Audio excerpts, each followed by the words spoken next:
살아계신 하나님의 말씀은 이사야서 11장 오늘 1절에서 2절 말씀 2절 합독하십니다. 시작. 이 새에 줄기에서 한 싹이 나며 그 뿌리에서 한 가지가 나서 결실할 것이요 그의 위에 여호와의 영 곧 지혜와 총명의 영이요 모략과 재능의 영이요 지식과 여호와를 경외하는 영이 강림하시리니. 아멘. 그런데 예수님을 못 만나고 교회를 다니면 자칫 우리는 예수 믿는 종교 생활이 되기가 쉽습니다. 그래서 우리가 예수님을 꼭 만나야만이 뭔가 영적으로도 이렇게 달라질 뿐만 아니라 또한 하나님이 저와 여러분들에게 일하실 줄로 믿습니다. 이제 그러기 위해서는 저와 여러분들이 성령 하나님의 인도를 받아야 돼요. 성령 하나님은 영이시고 이제 우리를 성전 삼으시고 내 안에 거하시는 하나님이십니다. 그래서 삼위일체 하나님으로서 같은 하나님이에요. 성령 하나님은 우리 같은 물질화 시켜서 막 빼냈다 집어넣었다 채웠다 쏟았다 그런 존재가 아니고 하나님이십니다. 그렇기 때문에 저와 여러분들이 영이신 성령 하나님을 우리가 잘 인식하고 또한 성령 하나님의 인도를 받아야만이 우리가 신앙생활이 제대로 이루어질 수가 있습니다. 그래서 우리가 고린도전서 2장에서 보면 하나님이 우리에게 주시는 것들은 우리의 귀로도 들을 수 없고 눈으로도 볼 수 없고 내 마음으로도 알 수 없고 성령 하나님으로만 알 수가 있다라고 했는데, 제가 이제 수요일 날인가요? 그때도 말씀을 드렸습니다만은 성령 하나님께서 저와 여러분들의 마음에 말씀해 주시면 들려지는 게 아니라 성령 하나님의 말씀은 그리스도의 마음 안에서만 말씀이 깨달아지고 믿어진다라고 했습니다. 그렇기 때문에 이제 저와 여러분들의 마음이 자꾸 성화가 이루어지도록, 내 마음이 치유가 이루어지도록, 내 마음의 상처 쓴뿌리 모태로부터 형성된 이런 것들이 처리되어져서 옥토밭의 마음, 즉 그리스도의 마음으로 바뀌어져야 이제 성령께서 하시는 말씀이 들려지고 깨달아지고, 이래서 신앙생활이 중요하고 성령 하나님의 인도를 받는 것이 중요하다는 것을 알게 됩니다. 그래서 이제 지난번에도 우리가 몇 번 말씀을 드렸습니다마는 우리 예수님도 이 땅에 육신의 몸을 입고 오셨을 때 예수님이 그냥 일방적으로 하나님과 상관없이 일을 하시는 것이 아니라 예수님도 죄가 없으시지만 그 안에 이제 영이신 여호와의 영이신 성령 하나님의 인도를 받아서 이렇게 사역을 감당했던 것을 볼 수가 있습니다. 그래서 오늘 새벽기도 때도 말씀을 드렸습니다마는 아버지께서 하시는 말씀을 듣지 않고는 우리 예수님이 아무것도 하실 수 없고, 또 아버지께서 보여주신 것을 보시지 않고는 아무것도 알 수가 없다라고 그랬거든요. 이렇게 예수님도 이 땅에 오셔서 죄가 없으셔도 성령 하나님의 인도를 받았다면 저와 여러분들은 더할 나위 없이 성령 하나님의 인도를 받아야 될 줄로 믿습니다. 그래서 소위 성령 체험이 이루어져야 돼요. 성령의 인도를 못 받고 신앙생활하는 사람하고 성령의 인도를 받아서 신앙생활하는 사람은 천지 차이예요. 그렇기 때문에 저하는데 늘 성령 하나님을 사모하고 이렇게 인식하고 환영하고 모셔드려서 적어도 성령 하나님과 교제가 이루어지는 저와 여러분들이 되어져야 될 줄로 믿습니다. 그런데 이제 오늘 2절 말씀에도 보면 우리 예수님이 이 땅에 오셔서 사역을 감당하실 때 6가지의 영, 6가지의 여호와의 영이 임했다라고 그랬습니다. 그래서 이렇게 두 가지에서 세 쌍으로 말씀을 하시는데, 물론 꼭 6가지의 영만 있으시느냐? 그보다도 더 많은 영이 있지만 이제 대표적으로 이렇게 6가지의 영을 말씀하셨는데, 그 첫 번째 쌍이 지혜와 총명의 영이라고 그러죠. 그래서 저와 여러분들도 먼저 우리가 꼭 구해야 할 것은 지혜와 총명의 영입니다. 근데 또 사람들이 오해를 해요. 흔히 조언들 기도할 때 하나님 내게 회개의 영을 부어주세요 하니까 회개의 영이 따로 있는 줄 알아요. 아니에요. 성령의 인도를 받아서 회개하면 됩니다. 또 오늘 2절 후반절에 보면 여호와를 경외하는 영, 하나님을 잘 믿게 하는 영이 따로 있는 것이 아니라 성령 하나님의 인도를 받으면 돼요. 그래서 이제 저와 여러분들이 성령 하나님의 인도를 받아서 신앙생활을 하면 오늘 이런 말씀들이 왜 이렇게 기록이 되어졌고 왜 지혜와 총명의 영이라고 하셨는가를 알게 되는 거예요. 이제 사람도 자꾸 대화를 하다 보면 그 사람의 장점도 알게 되지만 그 사람의 단점도 알게 되잖아요. 그러니까 우리가 성령 하나님과 교제가 이루어지다 보면 성령 하나님의 속성이 이렇게 자꾸 알아지고 성령 하나님의 가르침과 조명하심을 통해서 지혜가 이런 것이구나. 또한 총명이 이런 것이구나. 알게 된다고. 그래서 한마디로 말하면 지혜는 문제 해결의 능력이 되고 총명이라고 하는 것은 통찰력, 이해력 이걸 말한다고. 그러니까 성령의 지혜가 와지면 어떤 문제가 온다 할지라도 그 문제의 원인을 알게 되고 해결책을 알게 되는 것입니다. 가끔가다 제가 이렇게 이제 우리 목사님들을 만나거나 또 이렇게 상담을 하다 보면 이제 우리가 마귀 역사라고 하잖아요. 근데 우리가 무조건 마귀 역사다 그렇게만 하면 안 됩니다. 마귀가 무조건 공격 안 해요. 마귀도 합법적으로 우리를 잡고 공격하거든요. 그러니까 우리가 어떤 빌미를 제공했기 때문에 마귀가 그렇게 공격해서 힘들게 하고. 그러니까 우리가 그런 원인들을 찾아야 돼요. 근데 그 원인이 어디에가 있느냐? 내 안에 있다 이 말이죠. 내가 모태로부터 형성되어져서 자의가 됐든 타의가 됐든 어쨌든 상처, 쓴뿌리, 죄성으로 형성된 내 마음들을 이렇게 저와 여러분들이 알고 그걸 처리를 해야 이제 주님 마음으로 성화가 이루어져서 적어도 성령의 음성이 들려지고 성령 하나님과 교제가 이루어지거든. 어제도 우리 권사님이 그런 말씀을 했는데 제가 실감이 나고 이해가 가요. 내 마음을 좀 보여달라고 그랬더니 단단하게 이렇게 내 마음을 보여주는데 아무리 긁어도 긁어지지가 않더라고요. 그만큼 좋아하는데 마음이 금강석과 같이 단단하고 그 어떤 것보다 심히 부패한 것이 우리 마음이라고 그랬거든요. 그러니까 조화님들 마음을 처리하지 않고는 우리가 예수님 못 만나요. 성령의 음성을 들을 수 없어요. 나름대로 내 어떤 지식적인 주관 속에서 신앙생활을 합니다. 보세요. 오늘 아침에 제가 기도하면서도 여러 번 그런 기도가 나왔는데 하나님은 구말리 창천에 계시다가 조원들이 뭔가 막 간절히 기도하고 또 오늘 11시 예배도 저기 계시다가 11시가 되면 우리 하나님께서 이렇게 오셔서 우리를 만나주고 가시는 그런 하나님이 아니셔요. 그러니까 무슨 악을 써야 힘을 써야 막 하나님이 가까이 오신 줄 아는데 우리 하나님은 초월적인 하나님, 물론 어디에나 계시는 하나님이시지만 무엇보다도 성령 하나님을 통해서 나를 성전 삼으시고 내 안에서 말씀하시고 가르치시는 거예요. 그렇기 때문에 여러분들이 적어도 내가 1대1로 기도하면 성령과 교제가 이루어져야 되고 성령의 음성을 들어야 되고 또한 이렇게 설교를 들을 때도 성령 하나님을 통해서 맞아 내가 기도하면서 신앙생활하면서 이런 것을 깨달았는데 말씀이 그래서 그런 의미구나라는 것을 알고 가야 되는 거예요. 생명관계거든요. 이게 안 되면 너무너무 안타깝고 답답한 거예요. 제가 극단적으로 어떤 때는 그런 생각이 들어요. 내가 목회를 해야 되냐 말아야 되냐. 이런 생각도 어떤 때는 들 때가 있단 말이죠. 진짜 막 울고 싶다 이 말이죠. 내 어떤 육신의 생각으로 가면서 예수를 못 만나면 문제 해결도 안 되잖아.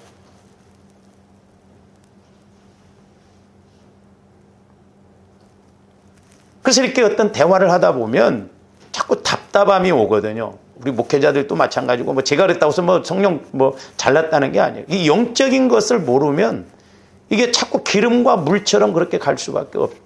그래서 이번 계기에 저와 여러분들이 성령 하나님을 통해서 우리가 세 짝을 이루는 첫 번째로는 지혜와 총명의 영. 그래서 성령의 가르침을 받아서 성령 하나님의 인도를 받아서 마귀 역사가 이런 것이구나. 또한 하나님의 지혜가 이런 것이구나. 그래서 하나님의 지혜를 통해서 명철을 통해서 총명을 통해서 이해하고 깨닫고 이기고 승리하는 저와 여러분들 되시기를 주님의 이름으로 축원을 드립니다.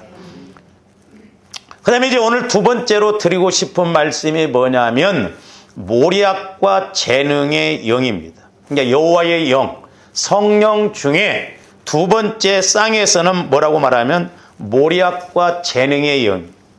그러니까 조원들이 기도하실 때 지혜의 영이 따로 있고 총명의 영이 따로 있고 그런 게 아니고 모략의 영이 따로 있는 것이 아니라 이제 우리가 성령 하나님과 자꾸 교제를 이루다 보면 지혜의 영도 와지고 총명의 영도 와지고 모략과 재능의 영도 와진다라고 하는 것입니다. 그러니까 이런 것을 체험을 해야 신앙생활에 이렇게 성령 하나님을 통해서 이런 은혜를 받아야 우리가 힘있게 갈 수 있고 영적 싸움에서 이길 수 있고 또한 우리가 은혜 받을 수 있겠구나 하는 것을 알게 됩니다. 그래서 오늘 두 번째로는 모략과 재능의 영인데 이 모략과 재능을 다른 말로 번역하면 계략과 능력의 영이요 이렇게 번역이 돼요. 그러니까 모략은 계략이 되고 재능은 능력의 영이다. 같은 말이에요. 그래서 모략, 계략. 나중에 이사야서에 가서 보면 알겠습니다만은 모사도 이 모략, 계략, 모사 같은 의미거든요. 그리고 이 재능이라는 것은 다른 말로 말하면 능력의 영이에요. 저와 여러분들이 자꾸 성령 충만 받다 보면 우리에게 능력도 임할 줄로 믿습니다. 그래서 잠언서에서 보면 예수 그리스도를 가리키는 지혜가 스스로 말하기를 내게는 계략과 능력이 있다고 이렇게 말씀하고 있습니다. 자, 잠언 8장 14절 한번 봅니다. 내게는 계략과 참 지식이 있으며 나는 명철이라 내게는 능력이 있으므로. 저기서 계략이라는 단어가 오늘 2절에 나오는 모략과 같은 단어예요. 그리고 저기에 능력이 있다. 이 말은 오늘 말씀 재능과 같은 단어입니다. 그러니까 흔히 흰 구도나 하얀 구도나 빽 구도나 같은 말이에요. 근데 조화님들은 말을 조금만 돌려도 헷갈려 버리더라고요. 그러니까 모략, 계략 같은 말입니다. 그러니까 우리 예수님에게는 모략이 있다, 능력이 있다, 재능이 있다, 이런 말씀입니다. 그래서 계략과 능력이라는 단어가 오늘 본문의 모략과 재능에 해당하는 그런 동일한 단어입니다. 그래서 이 모략이라고 하는 말이 오늘 본문에 나오는 모략이라는 말은 히브리어로 에차라고 하는데 이는 주로 어떤 정책을 결정할 때 필요한 지혜를 정책 결정자에게 제공해주는 참모의 역할을 하는 것을 말해요. 이게 참 중요합니다. 저와 여러분들이 살아가면서 우리가 인생에 있어서 어떻게 결정을 해야 할지, 어떻게 판단을 해야 할지, 어떻게 알고 행해야 할지 그런 것이 필요하거든요. 근데 우리가 예수님은 그것을 이렇게 다 이루셨지만 이제 예수님에게 이렇게 영을 부어주셨던 여호와의 영을 부어줬던 성령 하나님은 오늘날 저와 여러분들에게도 이 모략의 영을 부어주셔서 어떤 것을 결정할 때 어떤 것을 판단할 때 그걸 하나님의 시각에서 정확하게 보고 결정하고 나가도록 가르쳐 주신다는 거예요. 그래서 조함들이 영안이 열려지고 귀가 열려져야 돼요. 그런데 오늘 본문에서의 이 모략이라는 단어는 이사야서 9장 6절에서 나오는 그 모사라고 하는 단어와 어근, 본질, 뿌리가 같다는 말씀인데 이사야서 9장 6절도 한번 봅니다.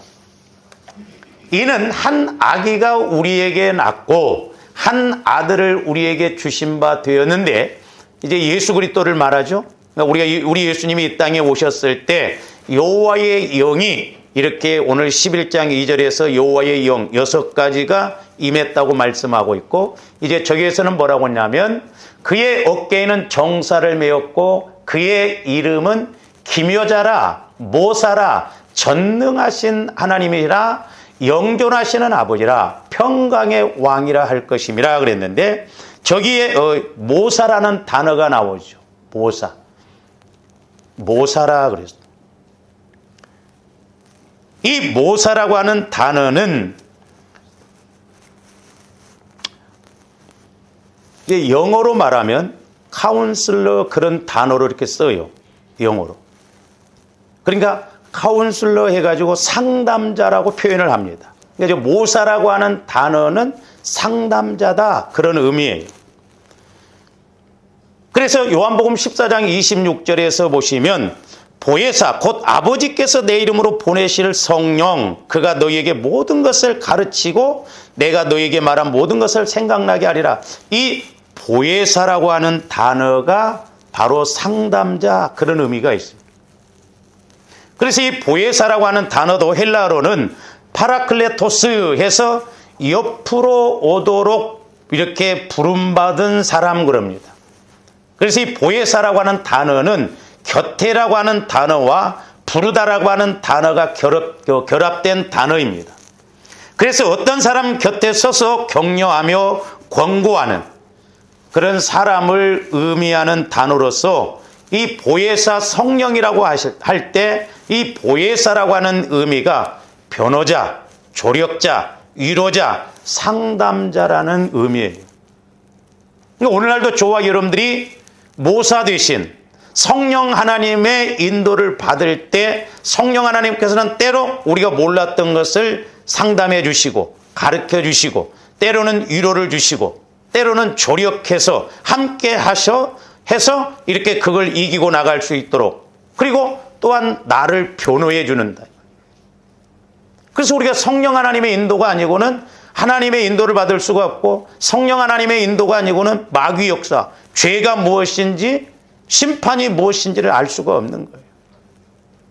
그래서 우리 예수님에게도 이렇게 모사의 영을 부어주셨듯이 성령 하나님께서는 오늘날 저와 여러분들에게도 이 모사의 영을 부어주셔서 우리가 이 땅에서 살아가면서 상담받고 위로받고 해결받고 제대로 결정해서 나가도록 그렇게 조명해 주시고 인도해 주신다라고 하는 것입니다.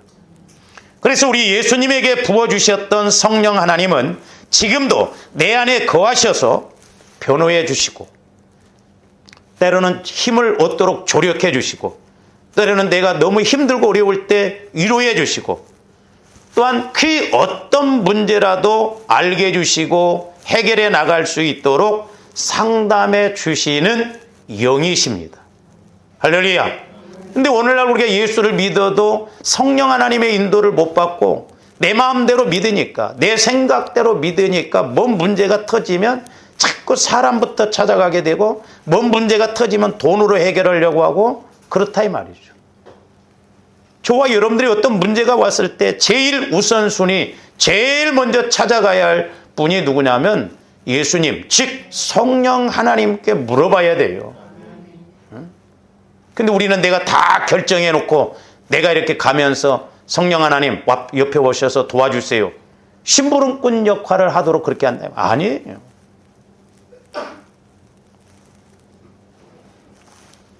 그래서 우리 예수님께서는 또 다른 보혜사 그랬잖아요. 그러니까 이 또 다른 보혜사라고 하는 것은 우리 예수님께서 원상담자예요. 근데 우리 예수님의 육신을 입고 계시면 조함들 지금 예수님 못 만났을 거예요. 왜냐하면 예수님이 0.0001초씩만 만나도 세계에 있는 사람들을 다 만나려면 어떻게 만날 수 있어요? 그러니까 우리 예수님도 내가 떠나가는 것이 오히려 너희에게 유익이다라고 하는 것이 육신을 입었기 때문에 예수님도 그 육신에 한계가 있거든요. 이스라엘에 계셨다고 한다면 비행기 타고 일로 오셔야 된다 이 말이죠. 그런데 내가 떠나가서 승천해서 보혜사 성령을 보내주시면 보혜사는 영이시기 때문에 바람과 같기 때문에 예수를 믿으면 누구에게나 또 다른 보혜사 위로자 되시고 조언자 되시고 상담자 되시고 조력해 주시는 그 성령 하나님께서 내 안에서 가르쳐 주시기 때문에 오히려 내가 떠나가는 것이 유익이다라는 거예요. 그러니까 오늘날 조함들이 성령 하나님을 통해서 예수를 믿는다는 것이 얼마나 은혜입니까? 그래서 또 다른 보혜사 할 때는 예수님이 원상담자이시고 이제 성령 하나님이 보혜사 성령 하나님이 오셔서 예수님이 하셨던 일을 동일하게 하신다는 거예요. 원상담자 보혜사랑은 또 다른 상담자라고 할 때 다르다는 게 아니라 한 하나님이죠. 그러니까 예수님이 상담해 주시는 거나 성령 하나님께서 상담해 주시는 거나 예수님이 말씀해 주시는 것이나 예수님이 가르쳐 주시는 것이나 성령 하나님이 가르쳐 주시는 것이나 동일하다 이 말이죠. 그러니까 조합원들이 전지전능하신 하나님을 믿음에 있어서 그 하나님의 위로를 받고 그 하나님의 인도를 받고 그 하나님을 통해서 이렇게 복을 받는다는 것이 얼마나 엄청난 것입니까? 근데 육신적으로 믿으려고 하니까 그 하나님이 안 보이는 거예요. 그 하나님이 깨달아지지 않는 거예요. 그렇기 때문에 내 생각 따라, 내 형편 따라, 내 처지 따라 그렇게 다 믿는다 이 말이죠. 그러므로 저와 여러분들이 내 마음을 날마다 십자가에 못 박았어. 십자가에 못 박는다는 건 날마다 보혈을 의지해서 내 마음이 죽어지고 내 자아가 없어질 때 이제 주님 마음으로 성화가 이루어져서 전지전능하신 성령께서 저와 여러분들을 가르치시고 인도해 주실 줄로 믿습니다. 그런데 저기 보면 이제 그의 이름은 기묘자라 모사라 그랬는데 원래 이 원어에는 뭐라고 그랬냐면 기묘자의 모사 이런 의미거든. 기묘라고 하는 저 말은 히브리어로 펠레 그런데 놀라운 위대한 기이한 그런 의미예요. 그러니까 기묘자라고 하는 것은 기이하고 묘한 사람이다. 그야말로 불가사의한 사람이다. 지도자다. 그런 의미예요. 그러니까 우리가 어떤 내 지식으로 상식으로 이해가 안 될 때 야 기묘하다 그러잖아요. 기이하다. 신기하다 그러잖아요. 그야말로 우리 예수님은 그야말로 영이신 성령 하나님은 저와 여러분들의 성령 하나님의 인도를 받아보면 기이해요. 기묘해요. 신기합니다.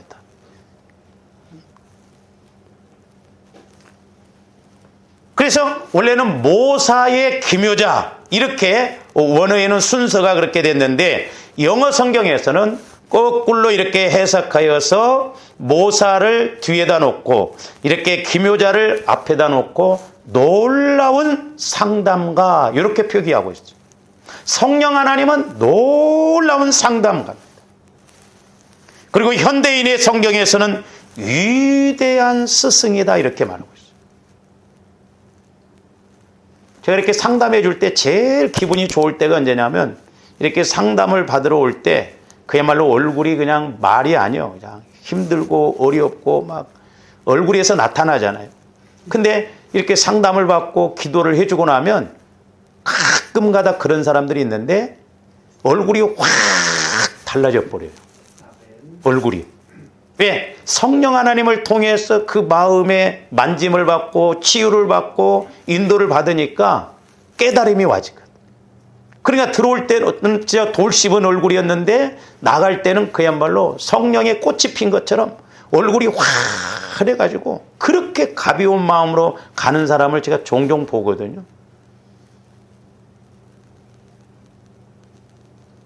조원들이 이런 영적인 문제가 있음에도 불구하고 그거 원인을 못 찾고 해답을 못 찾으면요 그야말로 10년, 20년을 신앙생활해도 해답을 모르고 갑니다.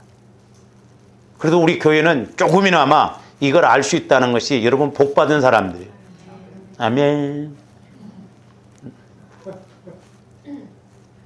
가끔 어떤 목사님들이나 사모님들이 이야기하면 이렇게 성도가 어려움이 있어서 이렇게 나한테 오면 그냥 쉽게 해결될 것 같아. 저는 그런 생각이 들 때가 있어. 왜? 그 영적인 원인을 알면 쉬우니까. 그건 내가 하는 것이 아니라 내 안에 계신 성령 하나님을 통해서 하는 것이기 때문에 그렇다. 근데 성령 하나님께서 이렇게 가르쳐 주셔도 안 되는데 여러분들이 성령과 교제가 안 이루어지고 온다면 어떻게 해야 된다고?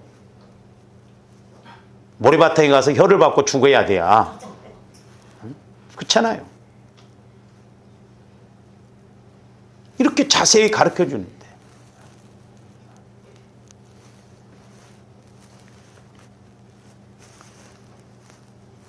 그래서 저기서 모사의 기묘자, 히브리어는 순서로 이렇게 있는데 영어 성경에서는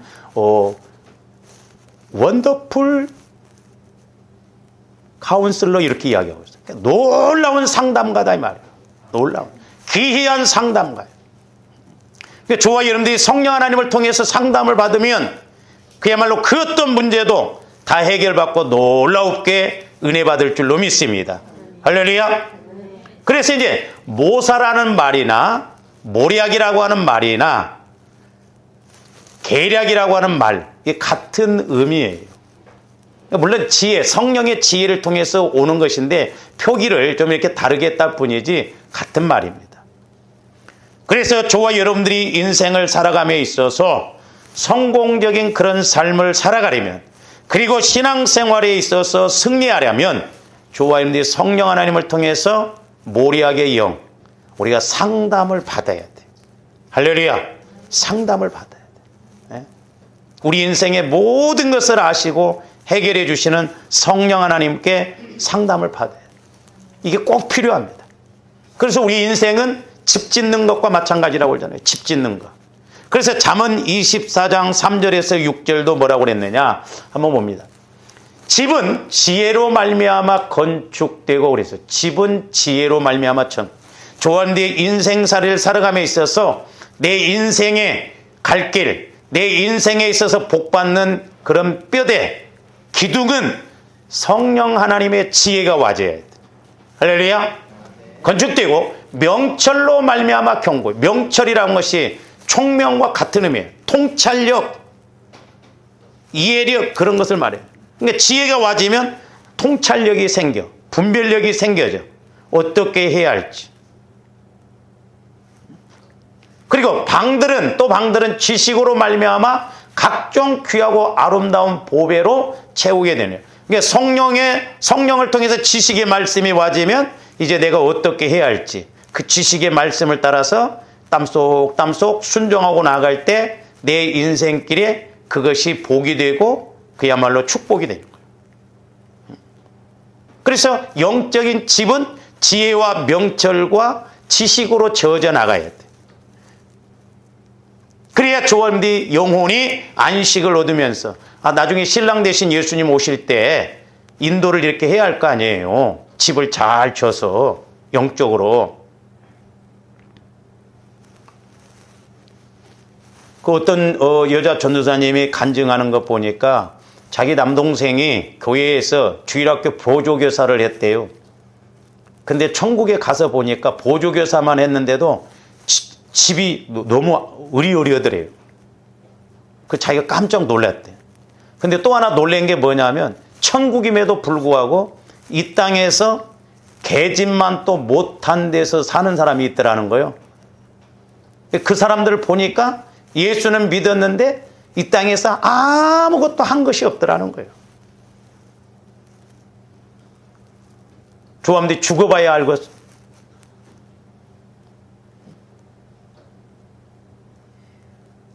우리 성령 하나님을 통해서 알아야 된다 이 말이죠. 실제요, 실제. 또 어떤 집사님은 자기 남편이 죽었는데 천국에 가서 보니까 검정 고무신 신고 있더라죠. 요즘 젊은 사람들은 검정 고무신이 뭔지를 모를 거예요. 전주에 한옥 마을이 있어요. 거기 가봐. 검정 고무신 이쁘더라고. 우리 그때 장례식장 갔다 오다가 걸로 들려봤어. 좋더라고. 우리 어렸을 때도 검정 고무신, 타이어표 검정 고무신이 있었어요. 기차표. 한 컬리면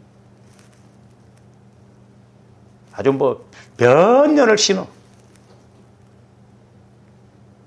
근데 천국에 가서 보니까 검정 고무신 신고 있더래요. 그래서 왜 당신은 검정 고무신 신고 있냐고 물어봤더니 자기는 예수만 믿고 바로 죽어서 그렇더라는 거예요. 근데 다른 사람들은 좋은 신발을 신었더라는 거예요. 우리 그때 어렸을 때 검정 고무신 신고 다닐 때 누가 부잣집 아들이 운동화 신으면요 그렇게 부러워했어요. 그러다가 운동화 하나 사주면 교실에 들어갈 때 누가 훔쳐갈까 봐 막 감싸고 막 이러고 들어갔다니까.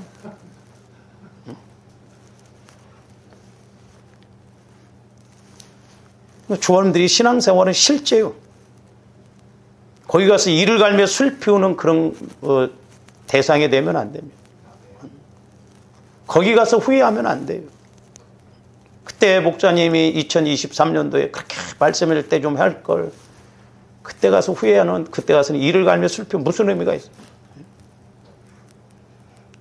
이 땅에 있을 때 조감들이 욕을 얻어먹더라도 바로 서야 될 줄로 믿습니다. 할렐루야. 그 다음에 계속 봅니다. 지혜 있는 자는 강하고, 보세요. 지혜 있는 자는 강하고 지식 있는 자는 힘을 더하나니, 그러면서 6절에 보니까 뭐래요? 너는 전략으로 싸워라 그랬어요. 전략. 저기서 전략이라는 말이 오늘 단어에 나오는, 오늘 본문에 나오는 모략이라는 말과 같아요. 그리고 승리는 지략이 많음에 있느니라. 저 지략이라는 말도 이제 모사와 같다. 그러니까 전략이나 지략이라고 하는 것은 같은 의미예요. 지혜를 통해서 오면 이렇게 전쟁을 할 때 지략이 있어야 되거든요. 그래서 저 6절은 5절의 이유가 되는 거예요. 그래서 저 6절 말씀을 영어 성경, 다른 성경에서 이렇게 뭐라고 그랬냐면, 왜냐하면 그것이 모략에 의하여 네가 전쟁을 수행할 이유이고 많은 모사들에게 승리가 있기 때문이라. 그러니까 지혜 있는 자는 강하고 지식 있는 자는 힘을 더하는데, 왜냐 하면 지혜를 통해서 전략이 와지면 이렇게 승리하게 되고, 또한 모사가 있으면 이렇게 이기게 된다는 거예요. 그러니까 지혜가 이유가 됩니다. 그러니까 조합들이 성령을 통해서 지혜의 영이 와지면 삶을 살아감에 있어서, 어떤 것을 이렇게 이룸에 있어서, 또한 영적인 싸움에 있어서 내가 어떻게 해야 할 것인가가 와지는 거예요. 조합들 제일 어려운 게 뭐냐면 역설적인 말씀이 올 때 어렵거든요. 나는 하나 잘못한 것도 없는데 네가 죽으라는 거예요. 네가 참으라는 거예요. 그때 병나 앉아. 그 성령의 인도를 못 받으면 병나 버립니다. 여러분 성질 여러분도 못 이기잖아요. 마귀가 자꾸 부채질하면 결판을 내버리거든요.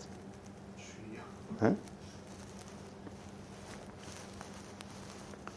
그래서 전투를 수행할 때 그 힘과 능력으로 무작정 달려들어서는 결코 승리를 거둘 수 없고, 오히려 지혜로운 전략이 필수적인 것과 마찬가지로 조관들이 인생을 살아감에 있어서도 이렇게 지혜가 결정적인 역할을 하고 있음을 보여줍니다.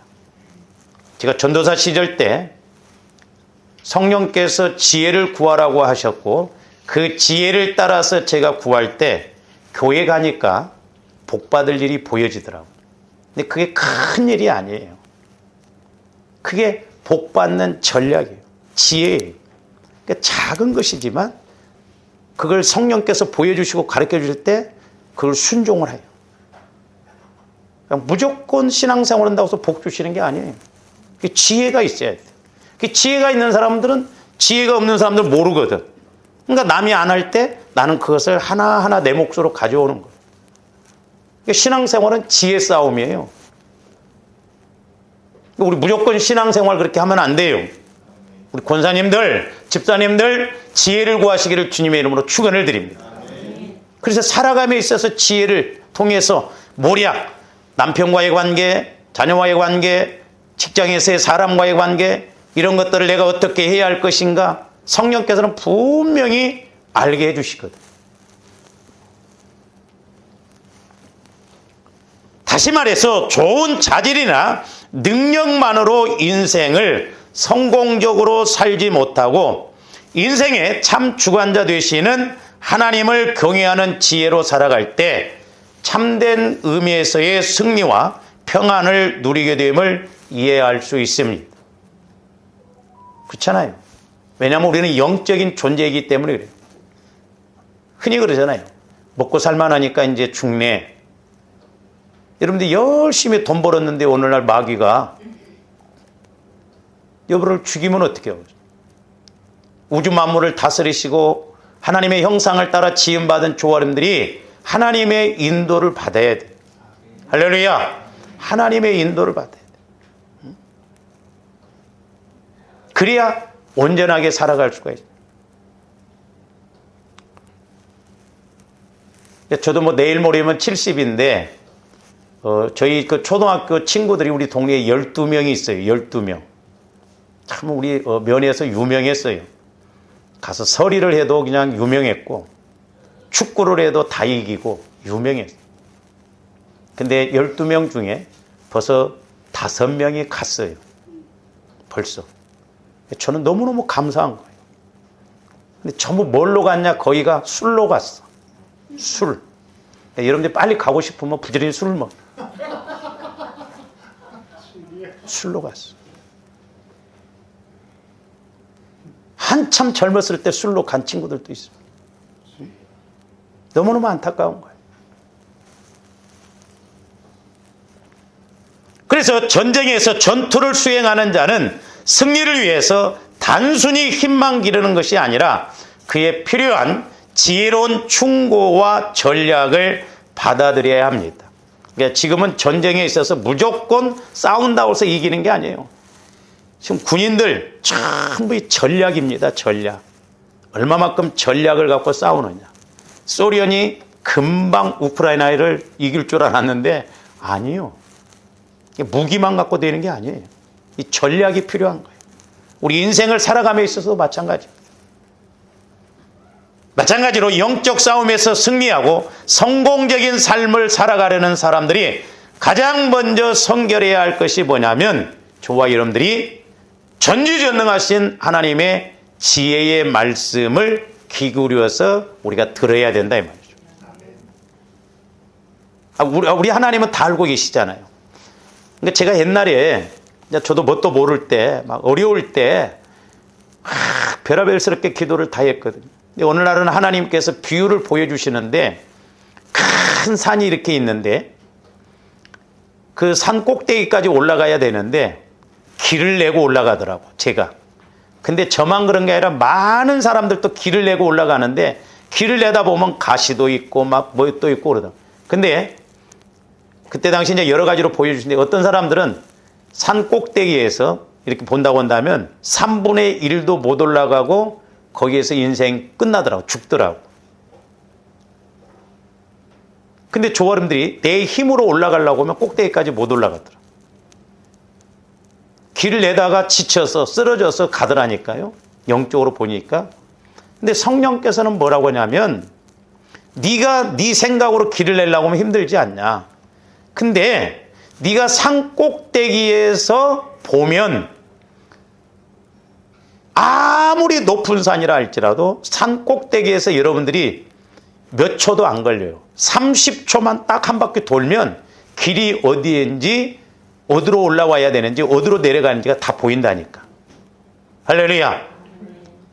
그러니까 내가 하나님의 시각으로 보면 하나님의 지혜로 보면 내가 평생 해결해도 해결할 수 없는 그런 문제를 전지전능한 성령 하나님을 통해서 보면 지혜가 와지면 아무리 어떤 큰 문제라도 나는 이쪽에 있다 할지라도 위에서 보면 산 너머에 거의 뒤에 있는 것도 보이잖아요.